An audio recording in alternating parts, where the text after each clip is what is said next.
Welcome to the weekend edition of the We Are Wrestling Podcast. And we're back with news and stuff. Yeah. So, first piece of news. AEW and WWE may be going to war on one weekend. Dun, dun, dun. Wow. So, here's the thing. Once again, we get some listings about pay-per-views. And pay-per-views are coming up. Oh, this pay-per-view is coming up. And we found out that Backlash is coming up and sometime in May. And it's like, oh, okay, cool, that's happening. But then you're like, also, they're doing a King of the Ring pay-per-view. And everybody's like, oh, yeah, that's cool. But if they do a King of the Ring pay-per-view, the date that's supposedly said is the day before Double or Nothing. So it's like, oh my God, they're going to war. And it's like, to me, it's like, first off, this isn't officially confirmed. Nobody from EEW has said, hey, this is happening. People just like kind of was like, this might happen. This sounds like this is going to happen. It's not officially confirmed. So, you know, it is what it is. Okay. Yeah, it's not officially confirmed, so it's like a thing. Be interesting if it happens, though. It would be very interesting, but I was not gonna talk about this, but like because this is an issue, I'm gonna talk about this too. So this has been like the fraud. Dave Meltzer puts out the Wrestling Observer News Awards or whatever they're called. And everybody, this is the first time, and I've been saying this for years. There's a fucking agenda going on, but he only listens to his fucking echo chamber.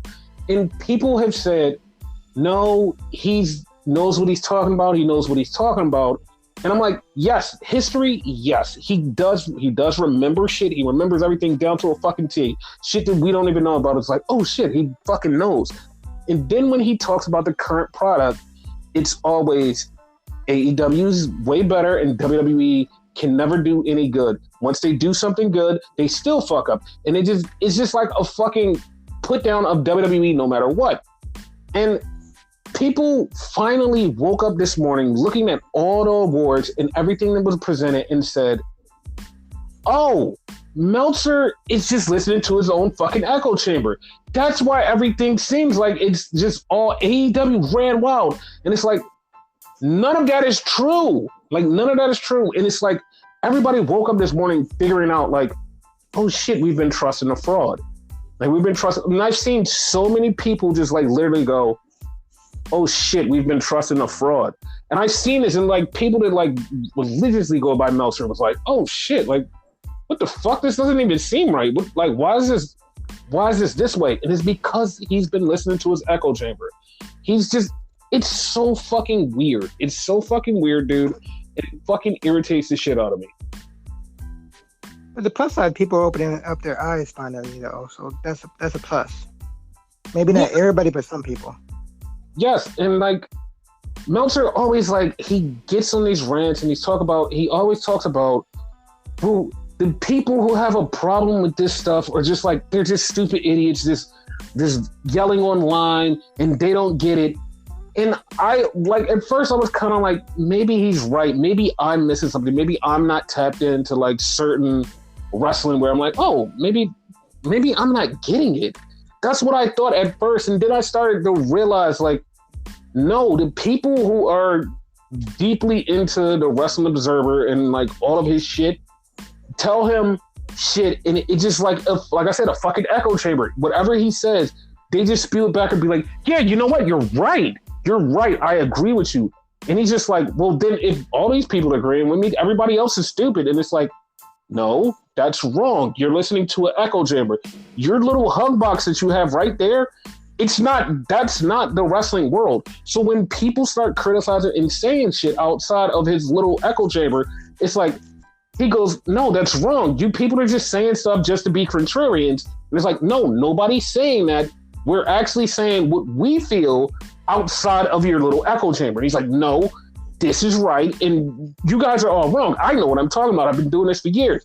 Yes, and you cultivated an echo chamber, and that's the fucking problem.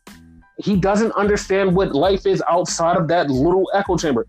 Once he goes outside, he's like, oh shit, there's more people that love this or love that I don't like, but maybe I'm kind of wrong. But he will never do that. And it's so fucking irritating that no matter what you say, some people will be like, oh, he's right.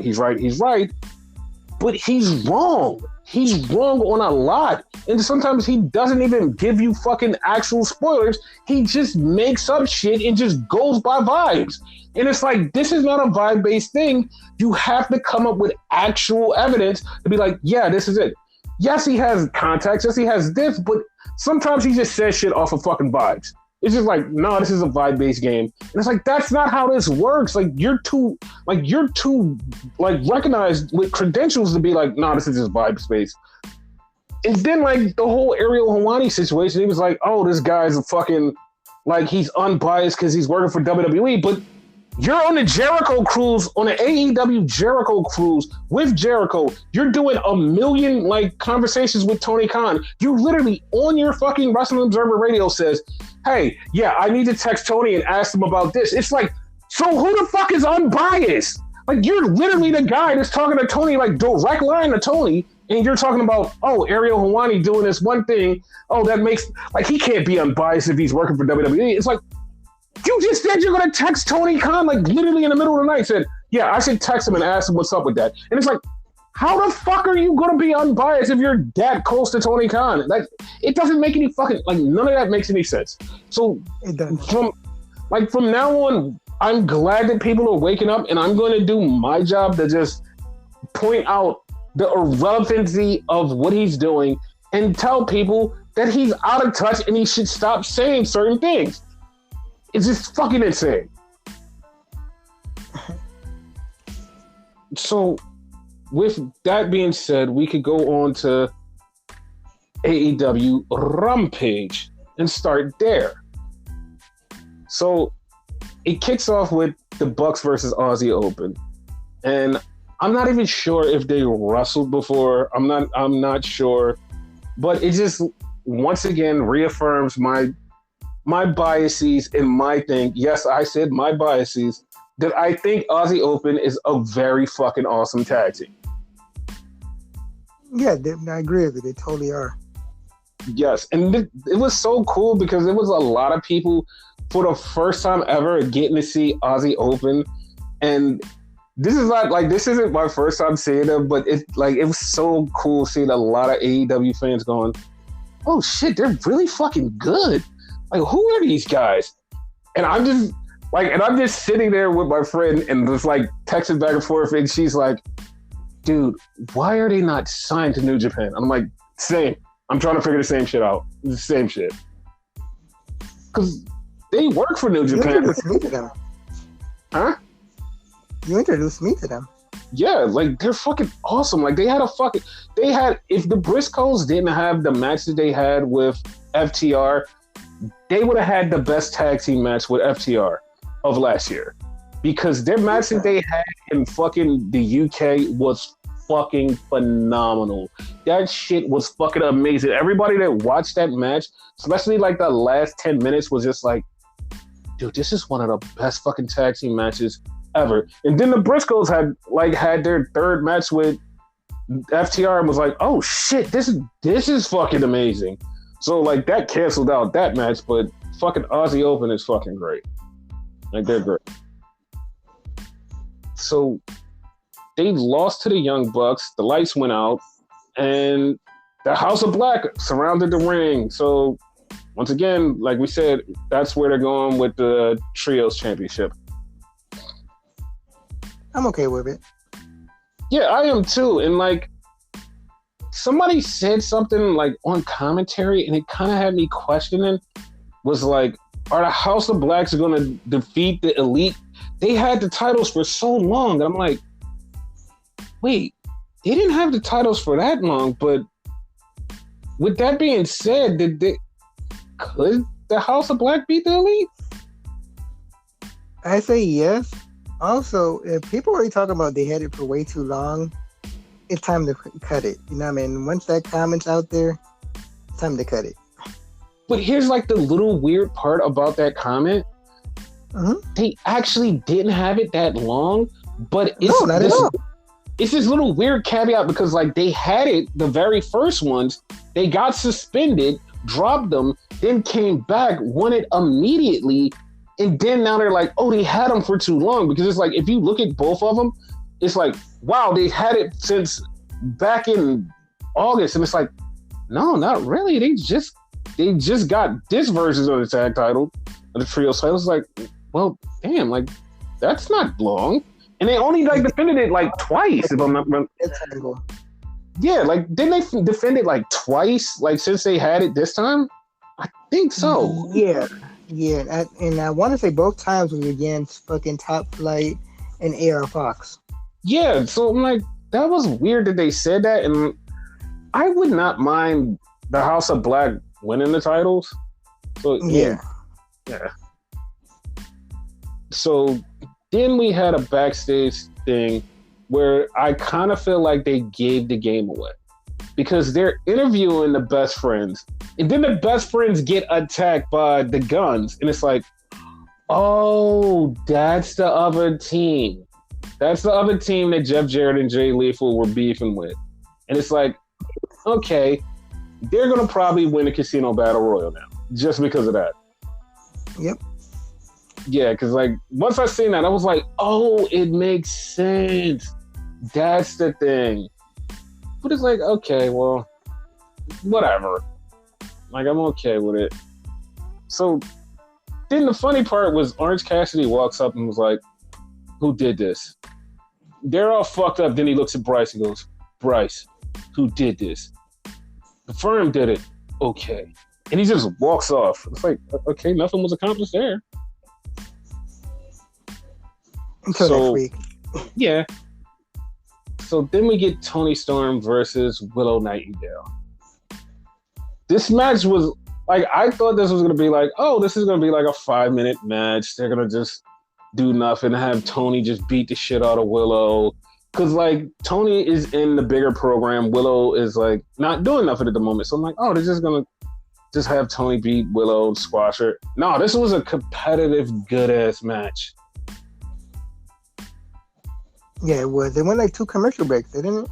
Yeah, and I was fucking loving it. Toni got the win. Then here they go with the fucking spray shit. Ruby Soho came down to defend Willow because that's her partner.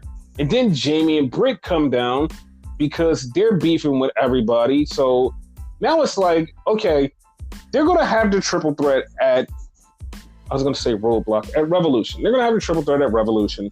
Fine. Since they're going to have the triple threat at Revolution, I feel like they should have a triple threat tag team match before Revolution. Yeah, I agree. Yeah, like that would be fun. But I still don't agree that the fucking paint, like the spray paint thing is like horrible though. Like that's getting my nerve. It's completely horrible. I hate it. Oh. Like I honestly hate this whole angle. Like I said before, like the women in these angle, I love all of them, but I hate this fucking angle. Like this angle is just like annoying as shit to me. It's like, it's so stupid. The way that it's done and everything about it is just like, I don't like it at all. And I've been saying that for weeks. I'm not a fan of this. No, I agree 100%. Like it's dumb. Yeah. So then we get the Acclaim backstage, and then they get jumped by Jay Lethal and Jeff Jarrett. And Sanjay Butt pokes the pin in Max Caster's face. And we don't see if he gets bloody or like his eye is fucked up. We don't see any of that. So it's like, okay, what the fuck? All right. And then we get Jade. And Jade is saying, yo, I beat everybody. Somebody needs to step up to me and fight me. And I'm just at this point going, well, who the fuck can step up to you? Because like, they're not letting the major players, like the big top women, face Jade. So it's like, well, who's going to step up to Jade? Like, they need somebody to face Jade. And I've been saying this for a while. They need somebody, a top star to face Jade. And like, she needs to move on from this title and go for the world title. Like, just that easy. Yeah.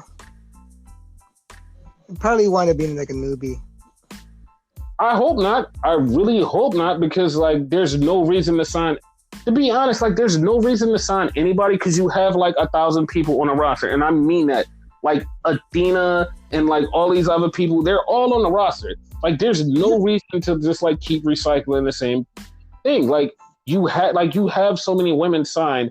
Just give her something. Mercedes Martinez versus Jade would be fucking awesome.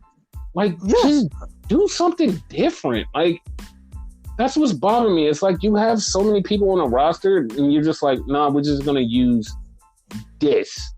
It's like, that makes no sense. You have so much. Yeah, it's bad. Yeah, but it is what it is. So this is another thing that I'm kind of pissed off about. They bring back Lance Archer, who's been pissed off that he's not getting used. He's been pissed off that they're not doing anything with him. He's been saying for the longest, he wants some competition. He wants to wrestle. Lance Archer has been sitting there doing nothing. And they put him in a regular squash match. And he takes on this dude, beats the shit out of him, and Jake the Snake is down there, and it's like, okay, cool. And it's just like, he should be doing more. Like, Lance Archer should be doing more. Lance Archer's cool. Kind of glad Jake's back, though.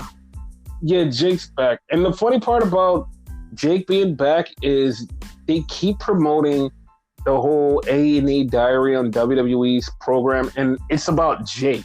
And it's actually like this Jake, like this guy right here, has been interviewed for this A&E documentary. And it's like, it's kind of weird that he's got a crossover, but it's cool. He's like today's version of Rick Rude, if y'all get what I mean. So one thing I totally forgot to mention, and it just like hit me while I was talking about Jade Cargill stuff, from the opening match with the Young Bucks, Excalibur said something on commentary that kind of threw me off, because he goes, yeah, like, the Young Bucks is having great tag team match. Guys, enjoy them while you got them. And it's like, what? Like, why would you say, like, because last podcast I was talking about how Kenny's going to be a free agent, and the rumor of I don't want to leave unless the Bucks go with me. And Excalibur saying that is like, it fed into like more of the rumors of Kenny leaving, and it's like, could the Bucks be leaving with Kenny? It kind of started to like seep into that a little bit. I see it. I could see that happening. And that also brings me to FTR's point, where FTR, like, I didn't cover this because, like, I was like, nah, this is kind of a nothing story. And then, like, what Dax said earlier today kind of relied on that same vein of, like, oh, shit, there could be some smoke to that fire. Because a couple weeks ago, Dax had tweeted something, and, like, he tweeted, like, this picture of in his house with all his championships and said, like, this is what it's worth, and had, like, a picture, like, with alcohol there. And in the very corner, there was something with a WWE logo, and it was a piece of paper with WWE logo. So immediately a lot of people was like, is that a WWE contract? Is that a WWE contract? And I just was like, no, there's no way that they could do that. They're still under contract with AEW. There's no way that any of that is happening. That would be contract tampering. And I just moved on from it. I was like, that's not possible.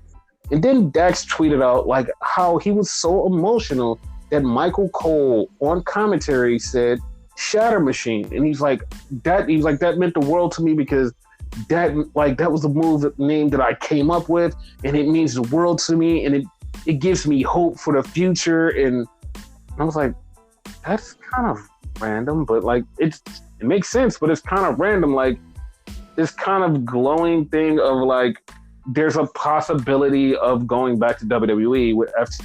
It's like, that's kind of weird. Interesting. Yes. So then we had Keith Lee and Dustin. Keith Lee looks like a pastor. I lie to you not. He looks like a fucking black pastor. And like, he just looks like a fucking pastor. I'm like, dude, have I went to his church? Like, what the fuck is going on? Like, that was the first thing I said. Like, I was like, have I went to his church? Am I going to get baptized right now? That's exactly what I thought when I saw Keith Lee. Like, he's going to baptize me. That's what preachers have when they baptize people. I remember that. I know that guy, but that's just Keith Lee. Preach. And that was going to be... Amen. Hallelujah. What the fuck? It's going to be Keith Lee and Dustin Rhodes versus Swerve and... what is his name? I'm drawing a blank. Trench? No, not Trench. The other guy. Fuck. Bordeaux. Parker Boudreaux. Yeah.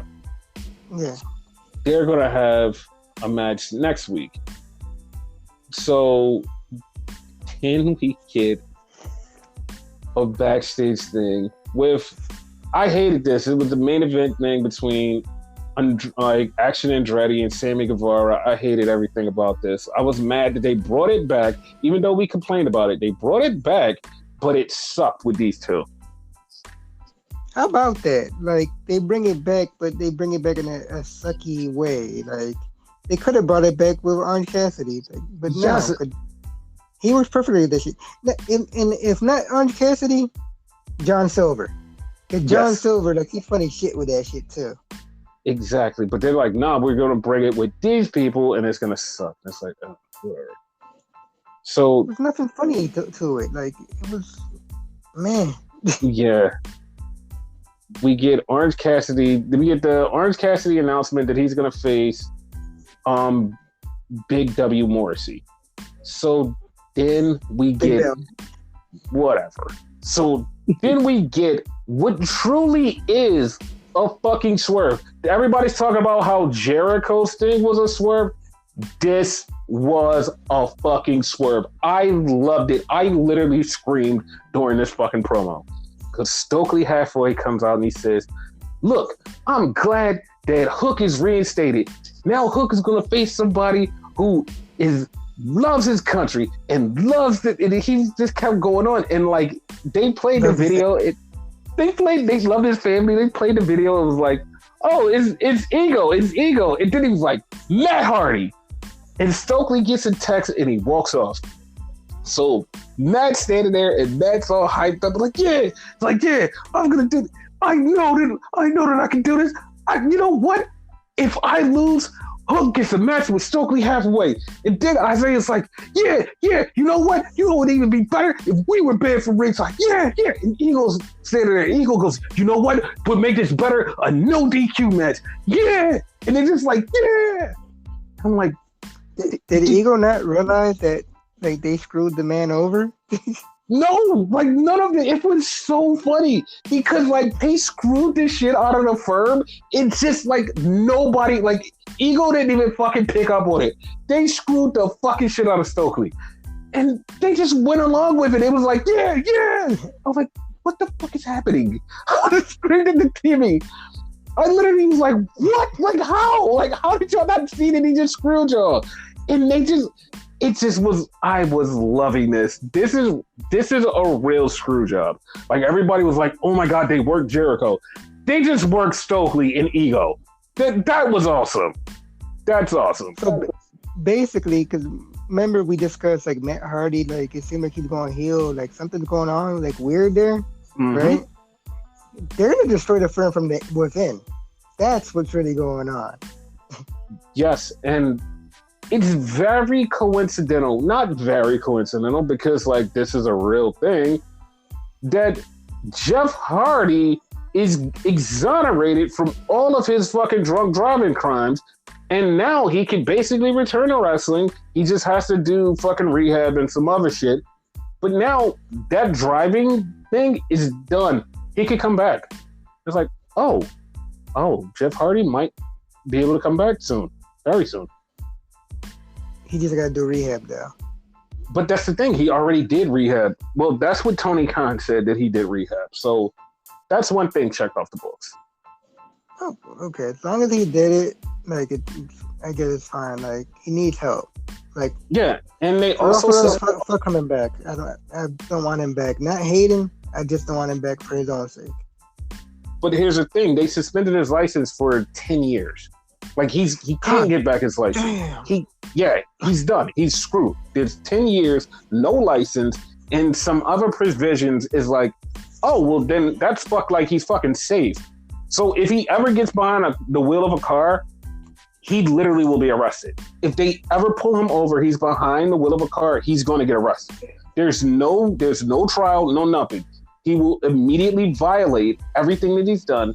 He will get arrested. In 10 years, he can drive again. But anytime he drives and gets pulled over, no matter what, even if he's dead fucking sober, he's behind a wheel, he's getting arrested. There's nothing else to it. Gotcha. So yeah, that's good. So then we get Action Andretti versus Sammy Guevara. And this was an okay match. Like at one point I thought Action was gonna win, but Sammy cheated and Sammy got the win.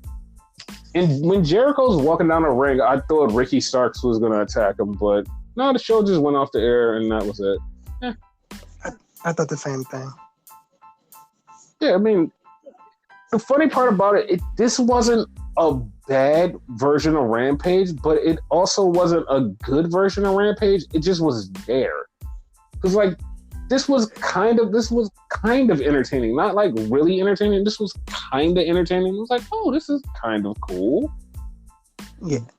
But it just wasn't like, wow, this is a great episode of Rampage. It was like, it was kind of cool. So yeah, it was alright. The match was good. Yeah, like the match was like, it was a couple of good things that happened here, but it was not like, oh wow, this is like it wasn't like a good episode of Dynamite where it was like, wow, this is great. This was like, it was like a so-so version of Rampage. It was like, it's here. Yeah. And like sometimes like they can really put on a fucking great Rampage. It's very rare that they have like a great Rampage where you're like, holy fuck, this was good. It just come out excited. Usually when Orange Cassidy is main eventing, that's when it's a good one. But like the rest of the time, it's like, meh. It's just like a meh. But yeah, that was Rampage. It was alright. Yeah, it was alright.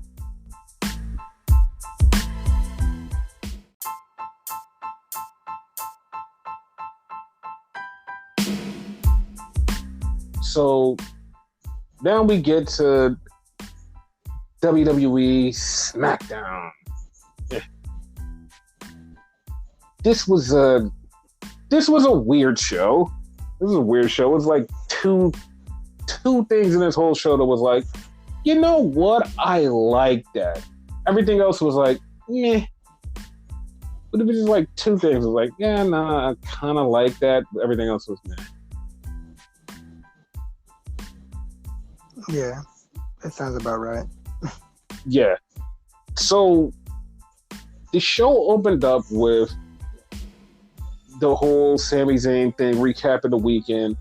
And that's great. But before that, I watched the little documentary they had on WWE that was basically doing the whole Sami Zayn from the whole weekend, just like videotaped everything with him.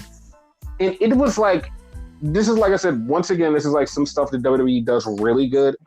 That little fucking 30-minute video, and like they posted it on YouTube, but that 30-minute video was like so great. It was so great for Sammy because it's like, it showed him and his wife. He's like, yo, I don't even like to talk about this stuff. I like to keep all my shit personal because like this life is this life. And he was like, this kind of was like the right moment to like talk about this stuff and like bring it up. But and he just like had this whole thing with like his family. His dad was there. His brothers were there. His old friends that he used to hang out with. The fucking principal that had his first match with. It was so good. And like GSP was there. George St. Pierre was there. And it was like, he was talking to him. He was like, yo, man. He was like, yo, I was there to fight that you lost, blah, blah, blah. And GSP was like, yo, but like, you have a chance to bring it back. This was before the match. And it was just like so cool to see all of these people just like give Sammy love and him be in his hometown and seeing the kids and all of this. It was so good. And Seth Rollins was in there and he was talking about Sammy. He was like, yo, stuff like this doesn't happen to guys like us. It like, we had to scratch and claw to get here. And he was like, I knew Sammy for like, damn, it's been so long, for like 20 years. And he just was like, he was happy for Sammy. And then you seen the match and you saw like everybody in the locker room literally sitting there watching the match. Like they were literally around the monitor, just watching the match, watching how intense this was. And it's like, it was pretty awesome. I liked the way that this was done. To just like explain the whole Sammy thing. It was awesome. I liked it. Yeah, it was good. So on SmackDown, the first thing we see is Jimmy Uso. He comes in, and Caleb Rex is like, Jimmy, what's up with you and your brother? What's going on? Is everything fine? And Jimmy was like, yo, I'm gonna talk to my brother later, but I don't know, Caleb, but things like, he's my brother, he had my back, things is all right. I don't even know. And he just walked off. Like, okay, cool. So then we had the first match. The Bald Brothers and Mad Crap. This was very weird. Yeah. Because Ricochet is now dressing like Braun Strowman. Like they're like an official tag team now, so I guess that's okay. Yeah, but I hated it because Mad Crap had hair and he threw off the dynamic. I didn't like that. Yeah. So this goes back to the last podcast where I said, hey, Brock should be fighting Gunther at WrestleMania, and people are still telling me no, it's going to be almost. And originally, like weeks ago on the podcast, we did say this, and like I did say this is probably the other option for Gunther, is Drew McIntyre, Sheamus, triple threat against Gunther. Yeah. So here we go with the very first part of that. Drew McIntyre shows up out of nowhere during this match, looks at Gunther. Gunther and Imperium win the match. They're standing there. Drew just signals, I want the belt. Well, he gets attacked by the War Raiders. And then Sheamus comes out to help him after he gets attacked by the War Raiders. And it's like, oh, okay. Yeah, well, I mean, I guess whatever. And here's how we know that this is going to change. The Viking Raiders get attacked by the Bald Brothers. And it's like, oh, that's where the Viking Raiders are going. They're going to face the Bald Brothers while we get Sheamus and Drew going on to the next thing. Got it. So then we had Rey Mysterio and Santos Escobar. And Santos Escobar, I swear I'm never not going to say this every time I see this man. Best dressed man in WWE. Best dress. Also, he's a face? Dude, I didn't even understand that until like he started talking about the mask thing and like how much respect he had. I'm like, when the fuck did he turn face? When did this happen? And you know what? Little small thing, whatever, that it doesn't really have to do with the show, right? Mm-hmm. Zelina's also a face. Because he was like on Twitter scolding fucking Dominic in Spanish. Yeah, like I don't know when the fuck they turned face. Like this is very weird, but I'm all for it though. Yeah. Like it's fine. It's just weird because you don't expect them to be faces. Yes. So Ray and Santos are having the conversation, and then Dom comes up, and Dom is talking shit, and Santos gets mad because he's disrespecting Ray. Santos is about to hit Dom, but Rhea steps in. So he's like, all right, screw this, man. He's mad, and he's talking to Ray, and he's like, yo, calm down. Everything's going to be all right. So he's mad. So I see where this is going. And this is going to be the way that they're going to swerve us. Because it's going to be Santos is going to try to take up for Rey Mysterio. And Santos is going to, somehow something bad is going to happen to Santos. And then it's going to have to be Rey versus Dominic at WrestleMania. This is the kind of swerve lane. We're going to get to Santos versus Dominic eventually, but it's going to be the first part of the swerve to get to Rey and Dominic. And we're going to talk more about that later on. Yeah. So then we get Solo and Jimmy in the back with Paul. And Paul's like, yo, you need to talk to your brother. And Jimmy's like, man, I'm trying to. Well, you need to find a way. I don't know how you're going to do it, but you need to find a way. Oh, okay. Cool. So then we get LA Knight coming out. LA Knight's talking.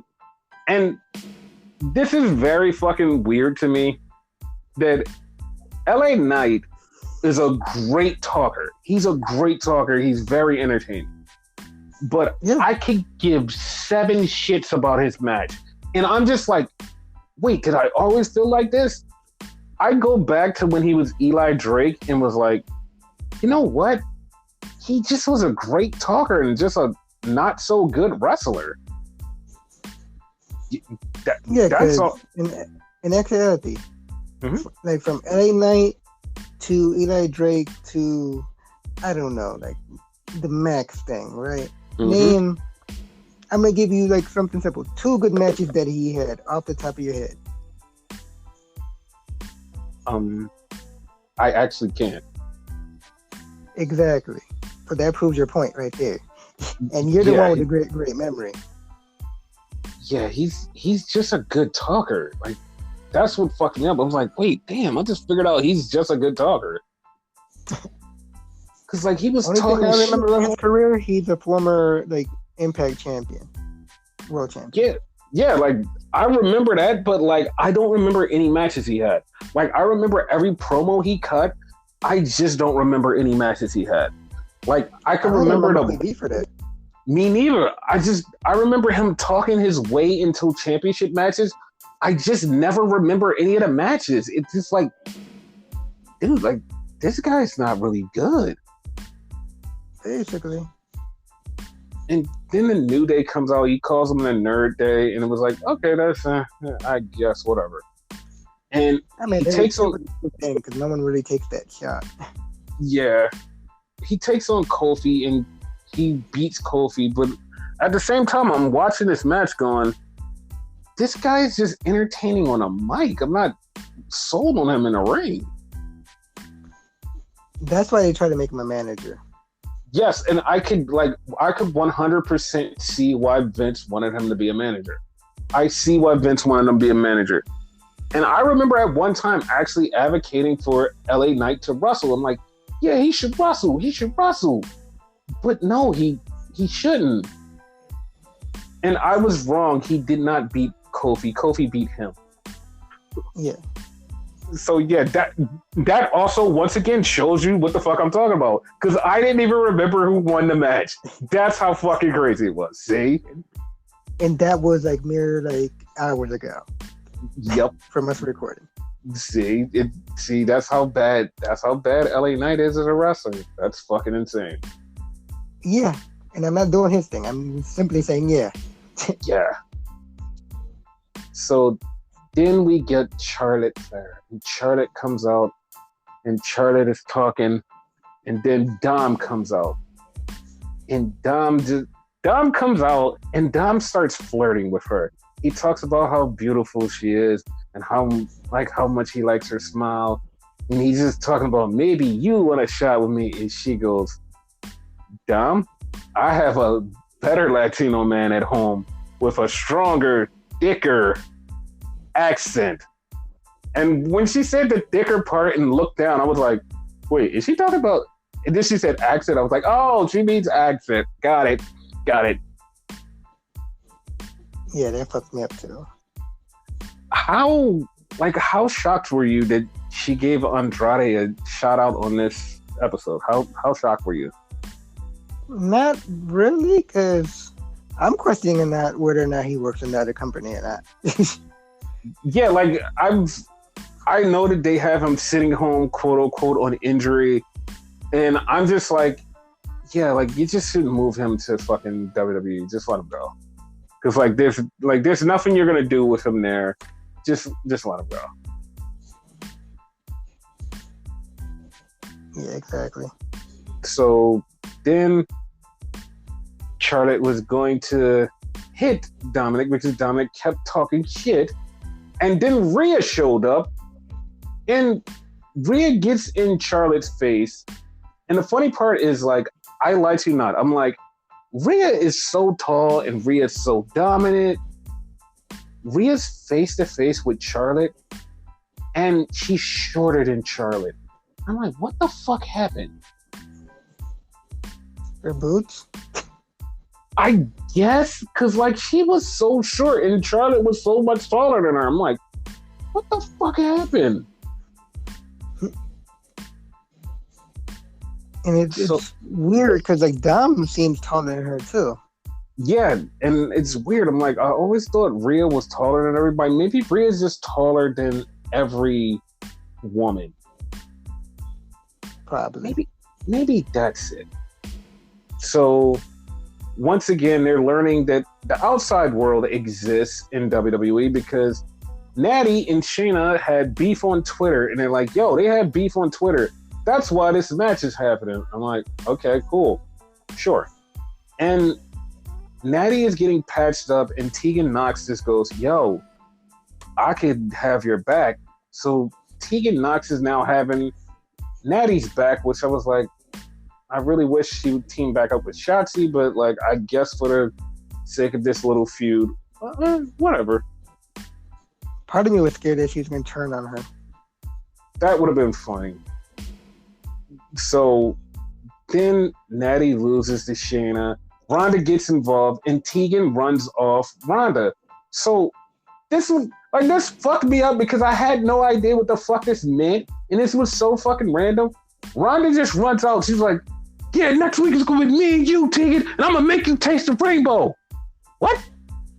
Like, I was so lost. Like, she said that, and I was like, why did you tell her you're going to make her taste the rainbow? Like, what Skittles has to do with it? I was so confused. I'm like, why did you say that? That was so random. I'm going to make you taste the rainbow. Her hair? I guess. I guess, but that didn't make any sense to me. I was like, why would you say that? This is so random. Because, it was so random. Like, usually I would forget stuff like this, but that's how random it was. I was like, what the fuck did you say that for? It was goddamn random. Hopefully she said that on her own. It wasn't written in the fucking story. I hope so. So then we go to the Firefly Funhouse, and it starts off with, like, nobody there, and then it's like, this would fuck me up because he's playing with two Undertaker figures, and they're fighting each other. He's bam, bam, bam, bam, bam, and it's like, what? Like, what does that have to do with anything? What the fuck is that about? So then it cuts to Bray Wyatt, the human, watching some footage and saying that he's gonna face whoever wins the Bobby Lashley thing, and Bob Lash saying, I don't like when people make fun of me. Then he starts making fun of him. Then he does this thing that he's like, hey, he's like something about a secret, and it's like, what? What is a secret? Can you keep a secret? What secret? And then they show this video thing, and, like, if you look slowly, like, it's Alexa is in it, a new person is in it, which a lot of people totally miss because it's a totally different mask, and it's like somebody, like, kind of Uncle Howdy-ish, but it's not Uncle Howdy, and it's like, okay, then it's a new person. And it's like, what the fuck? Like, it was so random that I just, like, left out of it with, like, did I take mushrooms before this? Like, what the fuck just happened? So it's probably, like, that mask person, probably the rumored Uncle Harper, I guess. I hope so. Yeah. It fucked me up. So then we get backstage once again, and it's Jimmy and Paul is telling Jimmy, you need to fix this thing with your brother because next week, if you don't fix it, Roman is going to be here and he's going to fix it. So you better fix it tonight because otherwise there's going to be trouble. And Paul just walks off and Solo looks at Jimmy with this face like, you better fix it. And I was like, okay, well, he's going to fix it. So, all right, I'll fix it. So I was so immersed in that, and I was like, wait, that's the main event angle? I totally forgot about Cross and Rey Mysterio. I was like, what the fuck? Like, this is a match? That's exactly what I thought. I was like, the fuck is this? This is a match? So they're having a match, and then we get to the best parts of this match. So Rey goes to run the ropes. Scarlett is on the fucking ropes, like trying to distract Rey. Rey knocks her over the ropes. This was so fucking funny because Scarlett falls over the rope and you just hear this big ass BAM! And the referee immediately turns around and was like, what the fuck, are you okay? And he runs over like he was supposed to run over and check on her anyway. But it was so funny because she fucked herself up. It was like, are you okay? So he thought he was fucked up for real. Yes. So Rey has Cross down for the 619. He goes for the 619. Dominic catches Rey, pulls Rey off. Once again, another bang. Rey goes down. Bam! And it's like, what is happening in this fucking match? Why is everybody getting fucked up?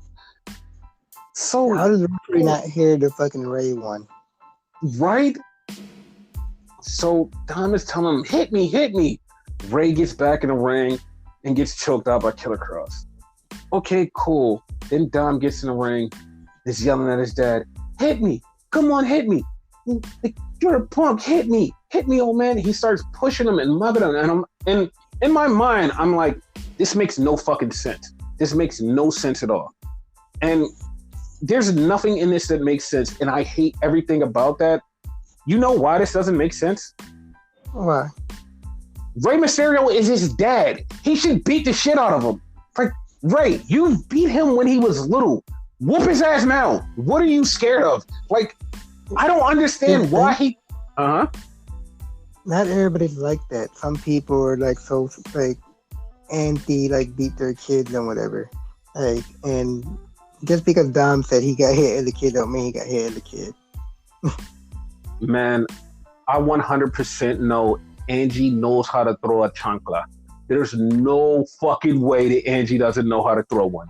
You can't tell me she doesn't. So this is bullshit. This is fucking bullshit. It's a possibility that's a thing. Like, there's people like that, you know? Man, I'm gonna tell you how I fucking know they got beat. Him and fucking whatever the fucking girl name, Little Princessa, they're Aaliyah. so fuck Aaliyah. Him and Aaliyah are so fucking well mannered and so fucking nice. There's no way they never got their ass beat. There's no way. Cause like kids that grow up to be like the nicest, humblest people, it's not because they had the greatest of fucking backgrounds. It's because their parents put hands on them. Like, they fucking put hands on them to make them understand what the fuck is going on. Like, there's no, like, I don't believe it. Like, I don't believe Rey has never put hands on him. And, like, the funny part is, like, they're going to have a match anyway. So, like, I don't understand why Rey's not just fucking him up. It's his kid. It's kind of like how it took so long for Taker to beat up Kane. Because he made the promise he wouldn't beat up Kane. It's a family thing. Sometimes people don't put hands on each other. Dude, I totally get that brother thing where like, oh, it's a brother thing. Like, I understand that. The thing that I don't get about the dad-son relationship is like, why don't you want to hit your kid? Like, I'm sorry. Like, why don't you want to fucking hit your kid? Like, and a lot of them are from the old days where like you used to beat the shit out of your kids before all of this, hey, don't hit your kid thing came around. They used to beat the shit out of their kids, so why is nobody just beating the shit out of their kids? I want people to beat the shit out of their kids so their kids can learn some fucking manners. No, you're right, but it's just the way you said it. But shit, like, fuck, Dusty beat up fucking Cody. Dusty beat up Cody. Remember when they had the legacy thing? Dusty hit Cody. He definitely hit him. True. The funny part was Cody had to beg Dusty not to hit him, and then he got hit with the RKO after he did hit him. Because, like, parents beat the shit out of their kids. Like, Dusty was like, I'm not having that shit. I'm gonna whoop your ass. Got fucked up. Like that's what I'm saying, man. Like, this is the only thing that doesn't make no sense to me. So then we get to the main event angle. And once again, there's more to fucking unravel here. This is so good that it's like more to fucking unravel. So right. Jimmy is cutting a promo trying to get Jay out there. And then here comes Sammy. Sammy runs in the ring. And Jimmy's looking at him. He's just looking at him. And Sammy says, yo, he said, I have no problem with you. He said, we were like brothers. You were the one who brought me into the bloodline. You were the one who had my back the whole time. He was like, we were like family. But what happened? He's like, we're supposed to get together. And Jimmy cuts him off and was like, no. He's like, how could you do this to me? He said, we were supposed to be like brothers. He said, we were supposed to be family. And you turned your back on us. You hit Roman. You had all the opportunity not to do this. Why did you do this? And I was like, wait a minute. That is true. Like, he did have an opportunity not to do this. He said, you could have did anything else. But you hit him. So you did this. And I was like, you know what? Jimmy's right. I was like, Jimmy's right. Jimmy's fucking right. And then Sammy retorted that made me go, okay, I know that's 100% right. Sammy's right also. Because Sammy goes, Doug, I understand the family situation, but you know that he's manipulating you. You know he's just using you. You know that he's, like, he pointed out every flaw that Roman has to Jimmy Uso, and I'm like, dog, I even said that. I even said he was a manipulator and a gaslighter. I said that. Like, I was like, did he use the term gaslighter? Because I swear he did. He did. And I was like, dude, like he's doing this whole speech telling him he's wrong. And Jimmy is getting angry, and he's like, we need to take down a bloodline. And he was like, the bloodline isn't you guys, it's Roman, bless you. He's like, it's not you guys, it's Roman. Roman is the problem.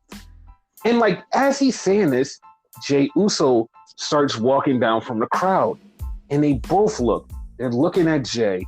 Jimmy and Sammy are looking at Jay, and they're just looking at him. And then Jimmy just loses it. Jimmy just punches Sammy. He punches Sammy, and he just starts fighting Sammy. And then he gets up and looks at Jay, and he's looking at Jay, and he has his back turned.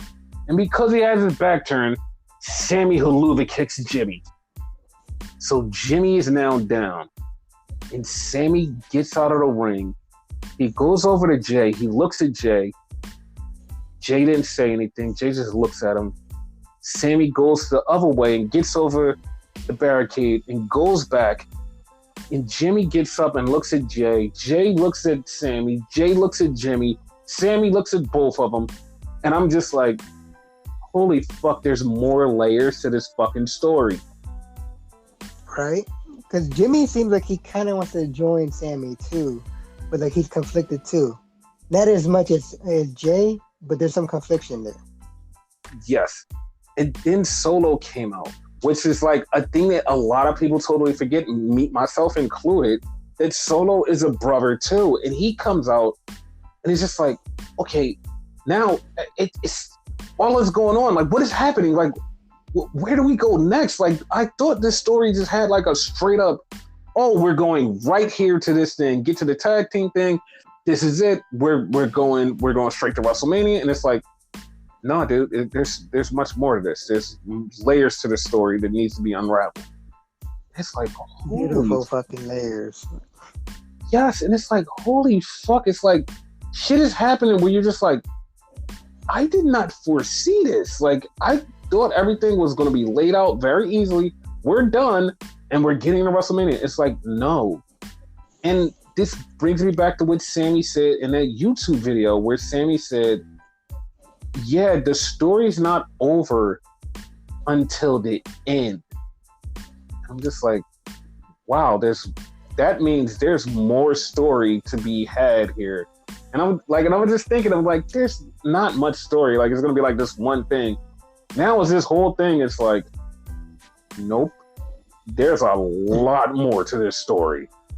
I am just like, I am so invested in this now. Like, I was already invested, but like, I'm super invested in this because it's so much more. It's so much more. I'm down for this. Yeah, like the ending is gonna be so fucking crazy.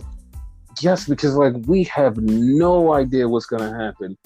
We don't know what goes next, what goes here.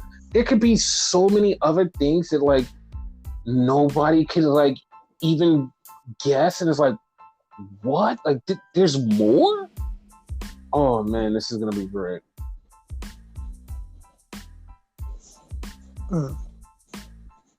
Like, okay, so question. Okay. Like, I know you probably can't answer this because like I'm like way far off on the answer to this.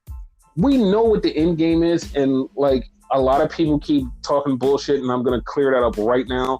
Main event of night one is the tag team title match, which I've said like 3 times, and people are like, nope, it's supposed to be Charlotte and Rhea. It's not. The main event is it's Sammy and Kevin versus the Usos, night one. Yeah. Mm-hmm. So with that happening, and then the whole Cody match happening, what do you see the end game after that? Like, what's the end game after that? For the Bloodline? Yes. Like, what happens to the Bloodline after like they lose everything? It's done. It's done. Solo goes on and does his own thing because if you remember, when he joined, he was North American champion, but they had to strip him of the title, right? Mm-hmm. What has he done lately? He's a fucking like bodyguard, whatever. He has to go on and get a fucking solo title. No pun intended with the solo thing. So he's gonna move on and get the IC title or the fucking US title, whatever. You know what I mean? Because Bloodline could go to any show at this point. The Usos, they need to like rebuild after this and whatever. So it's gonna be a whole rebuilding process for everybody. Roman, of course, is gonna be by himself and he has to rebuild. So okay, but here's something that like I kind of joked about last time. Here's something that a lot of people have been talking about and it's been moving on quite frequently. How would you feel if Roman beat Cody? I don't know. Like Roman had the like. I'm not tired, but I feel like he's had the title for too long. That's what I was thinking too. But like, I also see I see both ways because remember when Cody first came back and was like, "Yo, I want the title," and I said to you on the podcast, I said, "Dude, would you be mad if Cody lost the very first title defense in a DQ like his dad, and it's gonna fuck with a lot of people?" And you said the same thing I said. Was like, yeah, that makes sense. That would actually be cool.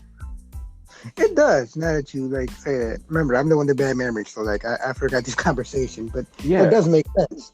And then I guess he could win it at Backlash. He could win it at Backlash, or he could win it at SummerSlam. And that's the thing. It's like a lot of people have already in their minds going, Cody needs to win this title. Cody needs to win this title. And people are like, well, after Cody, if Cody doesn't win the title, where does Roman go after this? What does Roman do after this? And it's like, there's so much you can do because it's like, here's the thing. Roman wins the title, and he's like, I'm not wrestling until blah, blah, blah. Boom. Now Roman's gone, and you're like, now what? And you're just like, well, somebody has to win the title, and everybody's like fighting to get to the title, and they're like, we got to get the title, we got to get the title, we got to get this off of Roman. Now it's another thing where you're just like, people are pushing their way to get to the top, and everybody is going to get to the point where everybody just like gives the fuck up, because they're going to be like, it doesn't matter what happens. Roman's going to keep the fucking titles. It doesn't matter what happens. Fuck this. And people are just going to give the fuck up, and people are going to, it's going to turn into a thing where people are going to be like, no, I don't even want to watch this because Roman is not going to lose the title. It kind of sucks. And they're going to start getting angry. And that's when you're going to see a revolt. And then like eventually Roman loses the title. But who does he lose the title to? It's like, it's up in the air, because it's like, who the fuck knows? There's so many people he could lose the title to. Yeah, and it's like, who the fuck knows? It's like, to me, it's at the point where it's like, I really want Cody to win the title because, like, it'll be a big special moment. Cody main event in WrestleMania, winning the title, big moment. Yeah, that would be great. But then again, like, if you keep the title on Roman, then you can have somebody else chase. And I'm not going to lie. Like I said earlier in the podcast, and they even, like, a lot of people even been talking about this. The match that everybody has talked about that would be a dream match, but it can never happen, is Kenny versus Roman.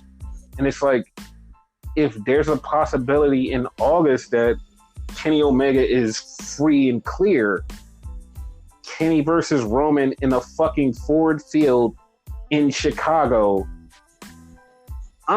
No, it's in Detroit. My bad. In like this big ass field in Detroit. I'm kind of putting money on that being a fucking big ass match.